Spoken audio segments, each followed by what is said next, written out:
Ya ibu-ibu, bismillahirrahmanirrahim. Assalamualaikum warahmatullahi wabarakatuh.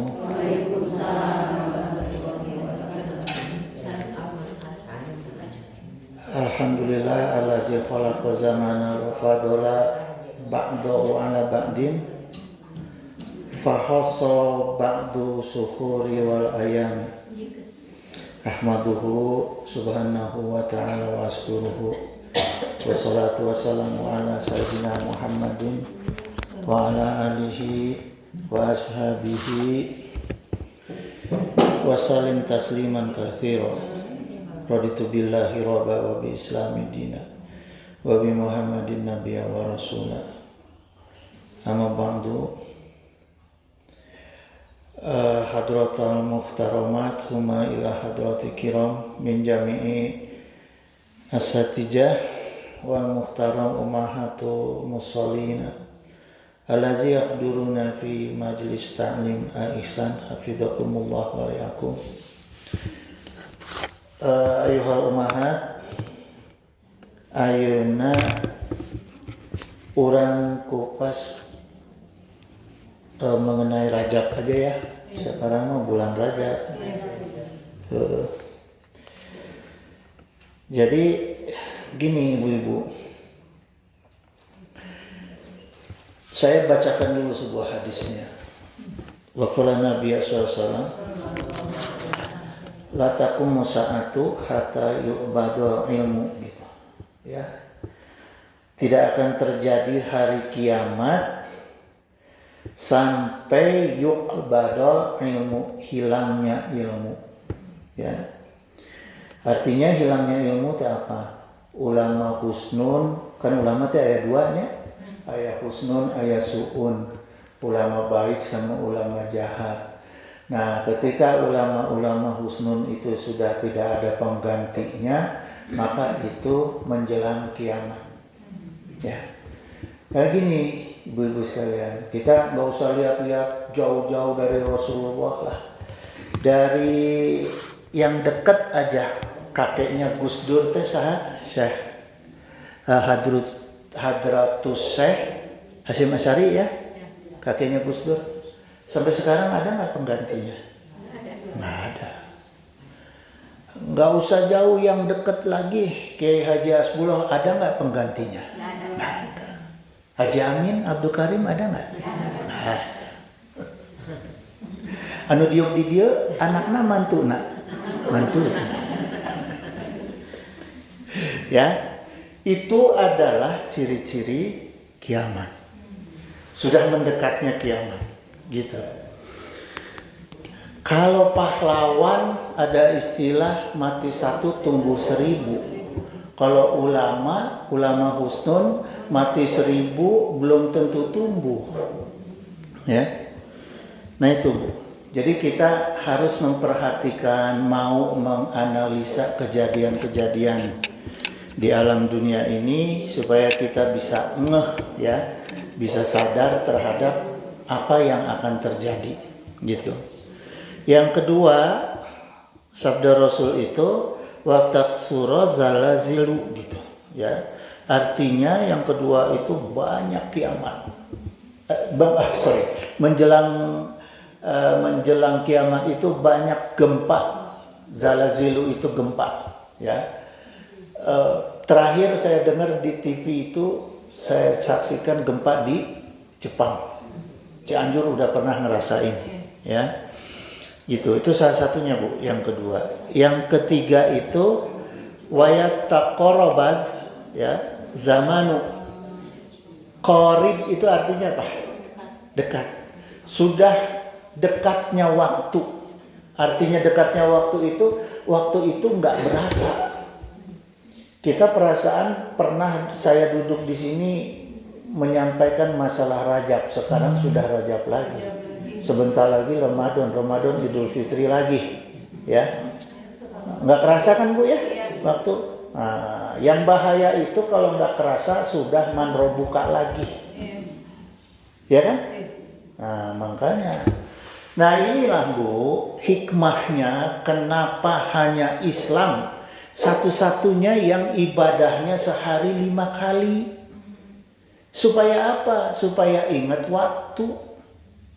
Ya, makanya ibu kalau habis sholat asar langsung niatkan, ya Allah, sampaikan saya pada sholat maghrib. Saya menunggu maghrib. Kalau ibu udah begitu, insya Allah ibu akan jaga tuh kelakuan sampai maghrib. Soalnya belum tentu sampai. Ya, nah, itu maknanya. Coba. Ada nggak agama lain yang sehari 5 kali? Sehari sekali aja ada nggak? Paling cepat seminggu sekali. Kabur maut. Kabur mautnya. Orang mah. Ku Allah teh diciptakan supaya ibadahnya itu sehari 5 kali. Ya. Terus yang berikut, yang keempat itu wayak surul harju wa huwal qatlul. Ya. Banyak sekali al-haraj. Al-haraj itu artinya pembunuhan, ya. Qatlul itu artinya al-haraj itu artinya kematian, qatlul itu pembunuhan. Jadi di hari menjelang kiamat itu, hari-hari menjelang kiamat banyak sekali peristiwa pembunuhan. Kalau di Indonesia aja sekarang udah mulai, Bu. Di berita itu kayaknya anak ngilangi nyawa ibu, ibu ngilangi nyawa anak, suami ngilangi nyawa istri. Gampang kedengarannya. Ya. Apalagi di Palestina. Di Palestina itu hilang nyawa tuh gampang banget, Bu. Ya kan? Di negeri Sam juga sama. Gampang banget hilang nyawa gitu. Nah, kemudian Rasulullah SAW hatta yaksura fikumul malu fayafidok gitu. Tapi ya di tempat lain itu sementara harta itu berlimpah. Jadi kita lihat sekarang di mana ada negeri yang kematiannya itu secara massal banyak. Palestina itu Gaza sekali dibom berapa orang yang mati. Ya. Tapi di Dubai, di Arab Saudi, di Riyadh orang pesta-pesta, Bu. Harta itu pakai mobil mewah segala macam lah. Yang mereknya kuda tenon, Ferrari, ya, gitu, Bu. Jadi itu salah satu ciri akhir zaman, ya. Makanya kita itu harus hati-hati, Bu, ya, harus hati-hati dalam berbagai perkara, termasuk perkara ibadah. Nah sekarang perkara peringatan Rajab. Rajab itu yang kita peringati seperti tadi malam itu apa, Bu? Peristiwa apa? Isra Mi'rajnya. Boleh nggak sih? Emang boleh? Memperingati Isra Mi'raj emang boleh gitu ya. Mana dalilnya? Ayo. Ibu-ibu tahu nggak dalilnya? Itu. Saya di Jakarta tuh ada yang protes. Ada kelompok Islam yang protes. Muludan nggak boleh. Bid'ah. Isra Mi'raj bid'ah. Ya. Dalil yang dia pakai itu apa? Wala taqfu ma laisa laka bihim ilmun. Allah Ta'ala berfirman, jangan kamu mengikuti apa yang kamu tidak tahu ilmunya. Nah, ibu-ibu tahu nggak ilmunya penyelenggaraan peringatan Isra Mi'raj? Kenapa ikut-ikutan? Ya, gitu, Bu. Inna sam'a wal basara wal fu'ada, sungguh pendengaran dan penglihatan dan hati. Ya. Kullu ulaika kana anhu mas'ula. Semuanya itu akan dimintai pertanggungjawaban. Jadi ibu-ibu nih kalau ikutan peringatan Isra Mi'raj, peringatan Muludan, nggak tahu ilmunya, dimintai nanti tanggung jawab, Bu. Ulana kemarin hari malam Kamis itu ikut Isra Mi'raj di Masjid Al-Ihsan, ngapain? Diundang, Pak. Ya, kalau ditanya malaikat diundang. Tahu nggak Ulana ilmunya apa? Nggak tahu. Tahu-tahu cuma dimintain sumbangan suruh datang, ya kan? Nah, daripada ibu nanti ragu-ragu, daripada ibu-ibu nanti nggak bisa jawab pertanyaan malaikat, sekarang saya kasih tahu dalilnya, ya. Jadi kalau ibu-ibu itu ada peringatan apa-apa, jangan langsung datang. Tanya dulu, ngerti dulu kita apa maunya, apa dalilnya, apa maknanya, ya, gitu. Jadi pertama, ketika kita memperingati Maulid Rasulullah SAW dan peringatan Isra Mi'raj itu karena kita taat kepada perintah Allah. Jadi kalau ditanya malaikat gitu, saya taat sama perintah Allah, makanya saya datang. Saya nyumbang peringatan itu karena saya taat sama Allah, makanya saya nyumbang. Taat sama siapa? Sama Allah. Firman Allahnya mana? Ayo. Kalau ditanya firman Allahnya mana? Surat Quran Ibrahim ayat 5. Ingat-ingat tuh Bu. Ibrahim ayat 5. Wa zakirhum bi ayamillah inna fi zalika la ayatin. Ya. Jadi Allah yang langsung ingatkan ini fi'il amar nih, wa zakirhum, dan peringatilah. Berarti kan perintah kan? Peringatilah bi ayamillah, hari-hari Allah yang di dalamnya itu ada tanda-tanda kekuasaan Allah. La ayatin, tanda-tanda kekuasaan Allah. Apa yang ada tanda-tanda kekuasaan Allah? 2. Peringatan lahirnya Rasulullah SAW itu ada tanda-tanda kekuasaan Allah. Saya udah pernah cerita waktu Muludan, ya. Ada keajaiban-keajaiban di hari saat dilahirkannya Rasulullah SAW. Peristiwa Isra Mi'raj juga ada nggak tanda-tanda kekuasaan Allah di situ? Ada, ya. Makanya Allah sampaikan supaya kita mengingat. Nah kalau lahirnya Haji Aksa perlu nggak? Nggak perlu, udah biasa lahirnya di bidan oke. Ya, nggak ada tanda-tanda kekuasaan Allah, nggak ada. Ya, ibu-ibu juga nggak ada. Jadi ngapain pakai ulang tahunan? Niup lilin segala, ay makan kue mah hek wae lah. Eta mah makan kuenya gitu. Jadi gini Bu, sekarang saya cerita tanda-tanda kekuasaan Allah di Isra Mi'rajkannya, hari di Isra Mi'rajkannya Rasulullah SAW. Ini yang cerita Rasulullah Bu, yang cerita Rasulullah bukan Haji Aksa.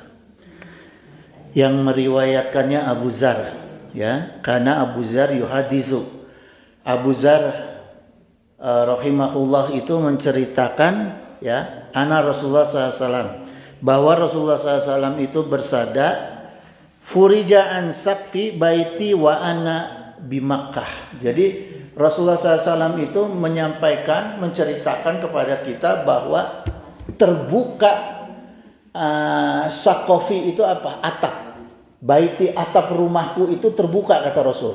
Ya, terbuka sementara aku sedang di Mekah. Jadi ketika itu rumah Rasulullah yang ada di Mekah, bukan di Madinah. Jadi ayat ini, hadis ini turun, Rasulullah ceritakan peristiwanya ketika Rasulullah belum hijrah, masih di Madinah, ya. Terbuka atap rumahnya, kemudian fanazalu malaikah Jibril alaihissalam. Kemudian turun malaikat Jibril ke alam dunia, ya, turun dari atap rumahnya Rasulullah yang terbuka, turun tuh malaikat Jibril Bu, ya. Begitu turun malaikat Jibril, fafaroja sadri, kemudian yang dilakukan oleh malaikat Jibril itu membuka dadanya Rasulullah. Itu kalau bukan kekuasaan Allah kan nggak mungkin, ya. Dibuka dadanya Rasulullah SAW, tsumma ghasalahu bima Zamzam. Kemudian malaikat Jibril itu dicuci dalam dadanya Rasulullah itu pakai air Zamzam, ya. Kemudian malaikat Jibril itu sumaja'a bitostim min zahabin. Kemudian malaikat Jibril itu mengambil bejana, mangkok yang terbuat dari emas, ya. Isinya itu apa? Mumtali'in hikmata wa imanan. Isinya itu semangkok penuh, isinya hikmah dan iman. Ya, yang dibawa oleh malaikat Jibril. Kemudian fa'afrogohu fi sodri. Kemudian dimasukkan tuh semuanya tuh ya, hikmah sama iman yang ada di mangkok itu oleh malaikat Jibril, semuanya dimasukin ke dadanya Rasulullah SAW. Suma atbaqahu, kemudian ditutup lagi dadanya Rasulullah SAW. Dokter bisa nggak bikin gitu? Pakai alat yang paling canggih aja bisa nggak? Bisa bu, buka dada doang mah bisa. Ada teman saya itu di dadanya dibuka, namanya di operasi jantungnya itu di bypass, dibuka bu, dibelek dadanya. Ya, jantungnya dikeluarin, diobatin, dimasukin lagi, diikat pakai kawat, kayak sekonro, gitu. Tapi nggak bisa dokter memasukin iman sama hikmah ke dalam dada manusia. Yang bisa hanya malaikat Jibril atas izin Allah Subhanahu wa taala. Jadi itulah Bu, salah satu kenapa kita boleh memperingati, bahkan harus memperingati Mi'rajnya Rasulullah SAW, karena ada kekuasaan Allah, tanda-tanda kekuasaan Allah, ya. Nah, kemudian setelah dioperasi itu Rasulullah SAW dibawa oleh malaikat Jibril naik burak. Burak itu kaki depannya kecil Bu, kayak kanguru, kaki depannya gede, kayak kanguru, kayak tahu aja saya. Katanya begitu, di kitabnya diceritain kaki depannya kecil, lebih pendek. Tapi sekali melangkah itu sejauh mata memandang. Jadi cuma berapa langkah tuh dari Mekah ke Madinah, ya. Nah, terus langsung dibawa ke Sidratul Muntaha. Jadi setelah sholat sunnah 2 rakaat di Baitul Maqdis, langsung dibawa ke Sidratul Muntaha. Nah, kalau kisah-kisah itu udah banyak lah dai yang ceritain. Sekarang saya mau cerita sedikit nih Bu. Ibu-ibu udah pernah dengar belum? Ketika Rasulullah SAW sampai di Sidratul Muntaha, yang kita sering dengar kan Rasulullah minta diantar malaikat Jibril ya. Masuk, tapi malaikat Jibril nggak mau kan? Nah, begitu masuk Rasulullah SAW, ketemu Allah, apa salamnya Rasulullah SAW? Salamnya apa yang disampaikan oleh Rasulullah ke Allah? Apa coba Bu? At-tahiyatul mubarakatus sholawatut thayyibatulillah. Jadi itu Bu, salamnya Rasulullah ketika bertemu dengan Allah. Segala kehormatan dan keberkahan dan kesucian hanya untuk Allah. Itu salamnya Rasulullah kepada Allah. Kemudian dijawab oleh Allah, Assalamu alaika ayuhan nabiyyu wa rahmatullahi wa barakatuh. Keselamatan atasmu wahai Muhammad, juga rahmat dan berkah kami, kata Allah. Dijawab salamnya Rasulullah ku Allah. Nah, untungnya kita punya nabi, punya rasul yang enggak egois nih di sini Bu, untungnya Bu. Rasulullah begitu dijawab salam sama Allah, yang intinya Allah mendoakan Rasulullah tuh enggak egois, enggak mangpang-mengpeng. Langsung Rasulullah ingat sama umatnya, didoakan umatnya. Apa doanya? Assalamu alaina ibadi sholihin. Jadi keselamatan juga kepada kami dan kepada seluruh hamba-hamba Allah yang soleh. Ya. Jadi Rasulullah tuh nggak egois Bu, enak Bu. Kita untung tuh didoain terus. Makanya kalau kita nggak pernah sholawat sama Rasul, waduh keterlaluan deh. Kalau sholawatnya cuma di dalam sholat doang, waduh itu namanya orang pedit merki binti apa lagi? Ya. Binti merki. Nah, ketika Rasulullah dengan Allah Subhanahu wa taala itu saling membalas salam, para malaikat melihat, Bu. Ketika malaikat melihat, malaikat berucap syahadat. Asyhadu alla ilaha illallah wa asyhadu anna Muhammad. Nah, kemudian ulama di dalam kitab Bulughul Maram ditanyakan kepada Rasulullah, ya Rasul, karena ini kan Rasulullah menceritakan ya pengalamannya bertemu dengan Allah di Sidratul Muntaha dan salamnya dan ucapan syahadatnya para malaikat. Kemudian ada sahabat bertanya kepada Rasulullah, ya Rasul, kan kami diperintah untuk memberi sholawat kepada engkau, ya, gitu. Qala Bashir bin Syadin gitu, ya, berkata Sa'ad Asyadin, ya Rasulullah amaranallahu anusoliya alaika gitu. Wahai Rasulullah, Allah memerintahkan kami bersolawat kepadamu. Fakaifa nusoli alaika ya Rasul. Bagaimana cara kami bersolawat kepadamu ya Rasul?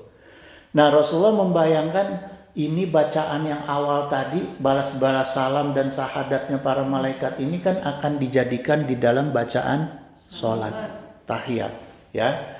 Kemudian Rasulullah mengajarkan sholawat untuk nyambung di dalam tahiyat, ya. Tapi Rasulullah nggak langsung jawab, Bu, karena Rasulullah itu nggak pernah mau bertindak, berbuat, berkata yang karena pikirannya sendiri. Itu Rasulullah itu selalu menunggu wahyu dari Allah. In huwa illa wahyu yuha, ya. Fasakata, kemudian dalam hadis ini diceritakan fasakat, Rasulullah itu terdiam. Kemudian sumakola, kemudian Rasulullah menyampaikan sholawatnya itu, Allahumma sholli ala Sayyidina Muhammad wa ala ali Sayyidina Muhammad kama sholaita ala Sayyidina Ibrahim, seterusnya sholawat Ibrahim. Nah, lengkaplah bacaan tahiyat kita, Bu, ya. Jadi kalau kita ingin tahu dari mana asal usulnya kita membaca bacaan tahiyat itu, dari ketika Rasulullah itu Isra Mi'raj gitu. Semalam diceritain nggak sama kiainya? Hah? Itu yang sholat juga ada. Diceritain masalah ini? Enggak. Makanya saya ceritain. Ya. Nah, sekarang saya ceritain sholat. Mudah-mudahan kiainya belum nyeritain semalam, biar ibu-ibu nggak bosan dengarnya. Ya. Jadi ketika Rasulullah SAW keluar dari Sidratul Muntaha, ketemu Nabiullah Musa alaihissalam.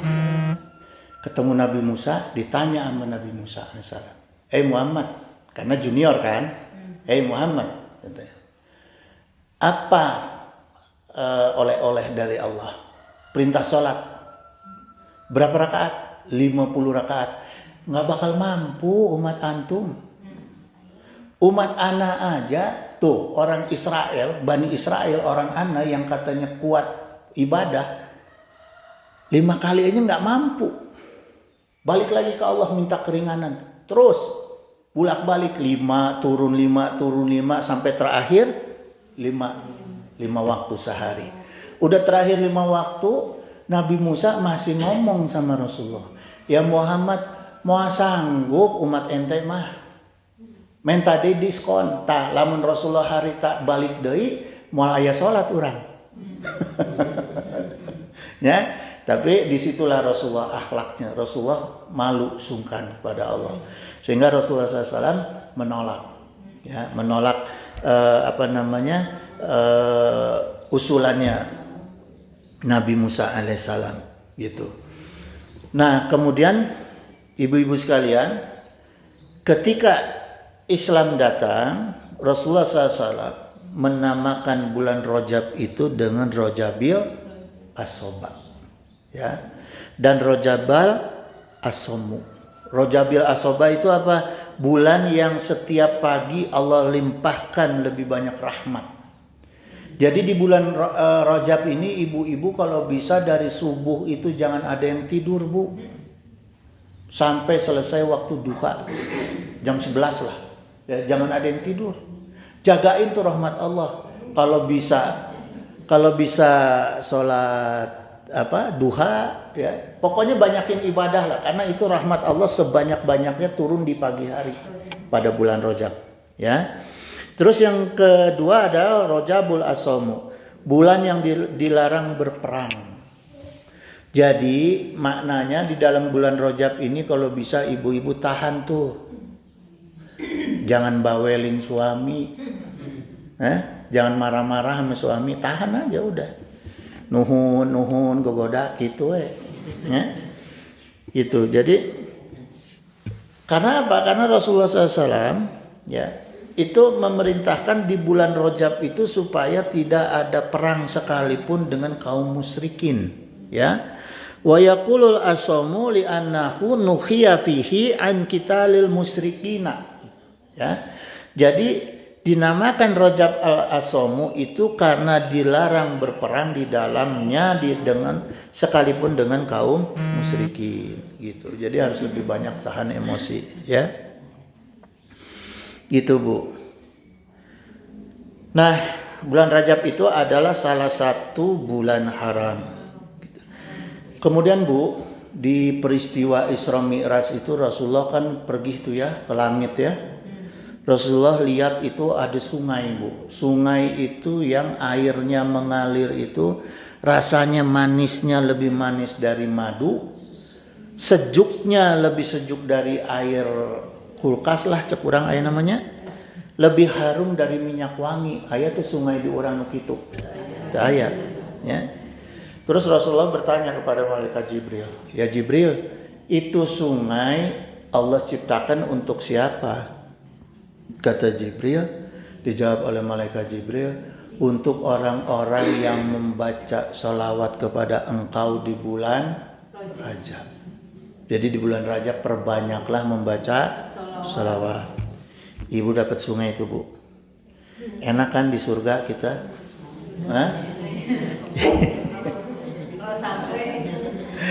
Makanya banyak-banyakin. Ini yang janji Rasulullah loh. Bukan Haji Aksa, gitu. Nah, kemudian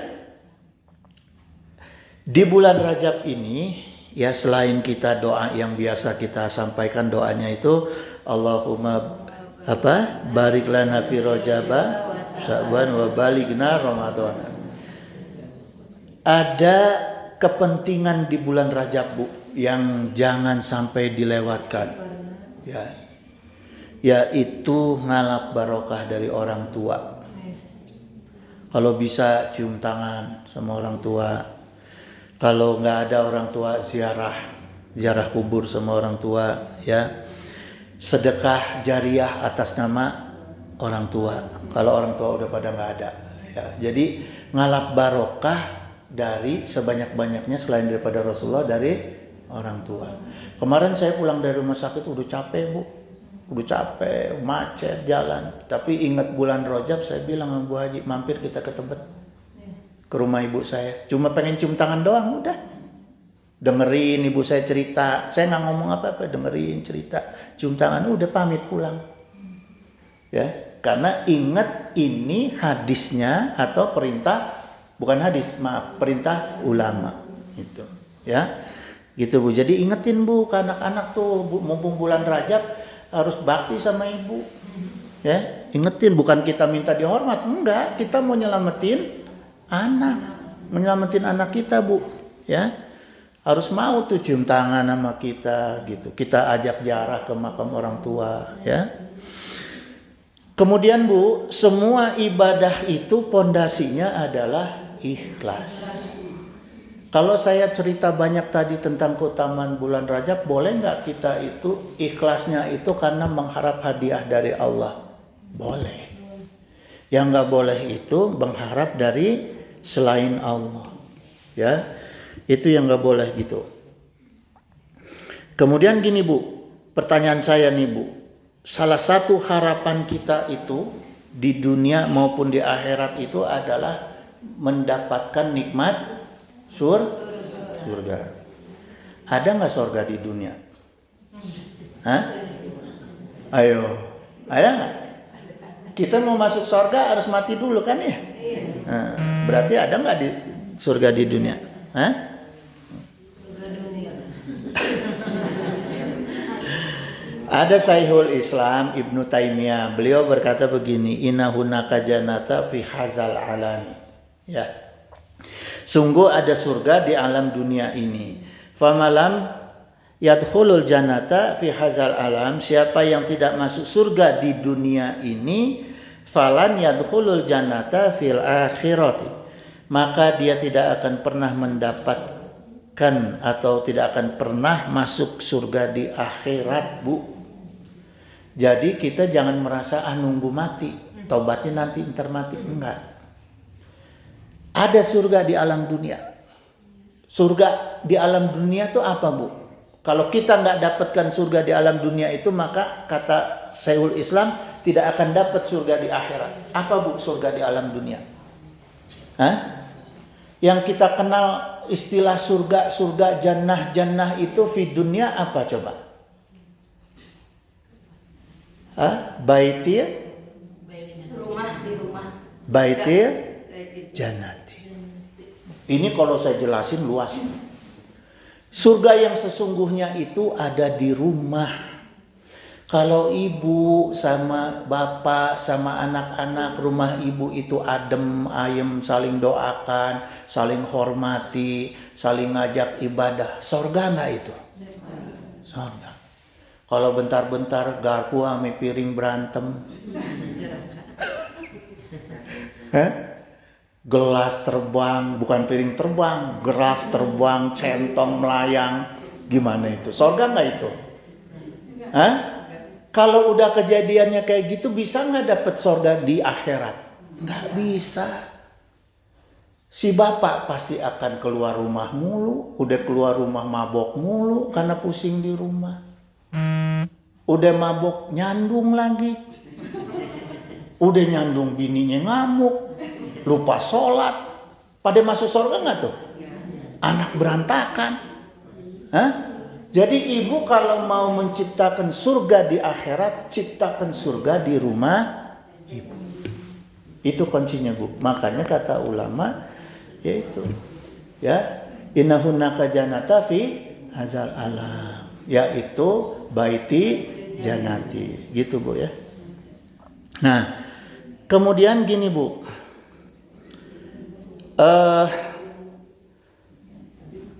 Niat itu niat ikhlas itu jam berapa sih? Udah jam 5 ya? Pantesan udah ada yang melengos. Ya udah, saya tutup aja dulu ya. Minggu depan